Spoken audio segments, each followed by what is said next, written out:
आज म भन्न गइरहेको छु एउटा राउटरले दुईटा वाइफाई नेम कसरी बनाउने। सो गाइस भेरी सिम्पल छ। सो गाइस फर्स्ट हजुरले आफ्नो ब्राउजर ओपन गर्नु। ब्राउजर ओपन गर्नु फर्स्टमा गाइस।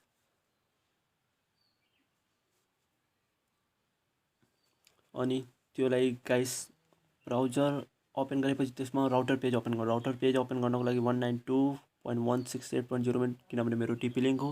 टिपी लिंकमा जाइरहेको छ। त्यसमा युजर नेम अनि पासवर्ड एडमिन हाल्नु। एडमिन त्यसलाई लगइन गर्नु गाइस।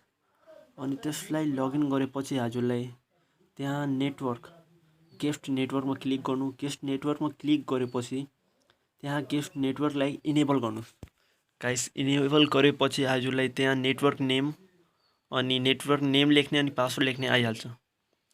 सो गाइस त्यहाँ हेर्नुहुन्छ नेम लेख्ने। त गाइस फर्स्टमा पहिला नेम आफ्नो चेन्ज गर्छु। म पहिल्यै बनाइसकेको छु। सो गाइस आफ्नो नेम चेन्ज गर्नु अनि पासवर्ड म त्यही राखिरहेको छु। हेर्नुहोस् गाइस अनि तल शेड्युल दिएको हुन्छ। शेड्युलमा गाइस हजुरलाई केही गर्नु छैन। शेड्युलमा यो गाइस हजुरलाई यो कति टाइमको लागि गेस्ट नेटवर्क बनाउन चाहनुहुन्छ त्यसको लागि हो। सो गाइस त्यसलाई हामीले डिसेबल नै राख्नुपर्छ। यो इच डे अनि इच विक लेखेको हुन्छ। गाइस यसलाई डिसेबल नै राख्नु। अनि गाइस त्यो तल अनि सेभ भनेर लेखेको हुन्छ त्यहाँ सेभ गर्नुहोस्। सेभ गरेपछि माथि फेरि रिफ्रेस भनेर आउँछ। रिफ्रेस एकचोटि गरिदिनु। अनि गाइस रिफ्रेस गरेपछि गाइस एकचोटि नेटवर्क चेक गरौँ। Network check. So guys network बनिसकेछ हेरिराख्नु पर्छ हजुरले। सो गाइस त्यो पासवर्ड हालौँ। एकदम सिम्पल छ गाइस।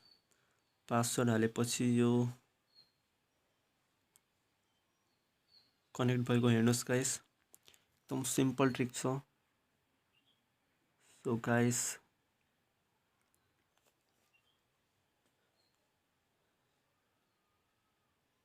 गाइस भएको please guys subscribe my channel and like my video. Please guys subscribe गरिदिनुहोस्। अगाडि योभन्दा राम्रो भिडियो आउँछ। So thanks for watching.